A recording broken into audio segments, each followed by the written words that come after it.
د افغانستان انلاین تعلیمي څانګه چې د افغانستان د 34 ولایتونو د زده کوونکو لپاره د انلاین زده کړو مرکز دی.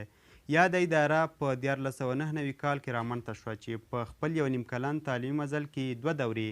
لسګونه ورونه او خویندې په ژورنالیزم او ویناوالۍ برخو کې فارغ کړي دي چې د افغانستان د خبریالانو د انسجام شورا ورته رسمي سندونه هم ورکړي دي او ګڼ شمېر فارغینو زده کوونکو ته یې په رسنیو کې د کار زمینه هم برابره کړې ده. د یادې ادارې ټول ښوونکي مسلکي دي او په دې ویاړي چې د هیواد د بچیانو لپاره وړیا زده کړې وړاندې کوي. دا برنامه د واتساپ ګروپ کې خپریږي چې د زده کوونکو د لا اسانتیاو لپاره څو ګروپونه جوړ شوي دي. د درس لپاره جلا ګروپ دی چې فقط استادان پکې د میسج کولو حق لري. زده کوونکو ته درس هم په ویډیوي غږیز پیغام او لیکلي یا پی ډي اف شکل په همدې ګروپ کې لیږل کیږي. د کورني کار ګروپ او بل د بحث ګروپ دی چې زده کوونکي پکې د ښوونکو او همصنفیانو سره په مختلفو موضوعاتو او مشکلاتو باندې آزاد بحث او خبرې اترې کوي. د انلاین زده کړو کاري ډلګۍ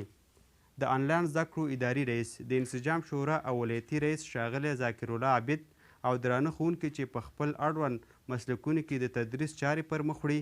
عبدالقهار نادرزی ماډرن ژورنالیزم، عثمان زکي ژورنالیزم اساسات، صفت الله سحر اطلاعاتي ژانرونه، ذبیح الله رحماني ویناوالي او شخصیت جوړونه، سید الیاس الفت انلاین کتابخانې مسؤل، امینه ستانکزی حقوقي مشاوره، سید جاوید سادات د افغانستان انلاین زده کړو مرکز.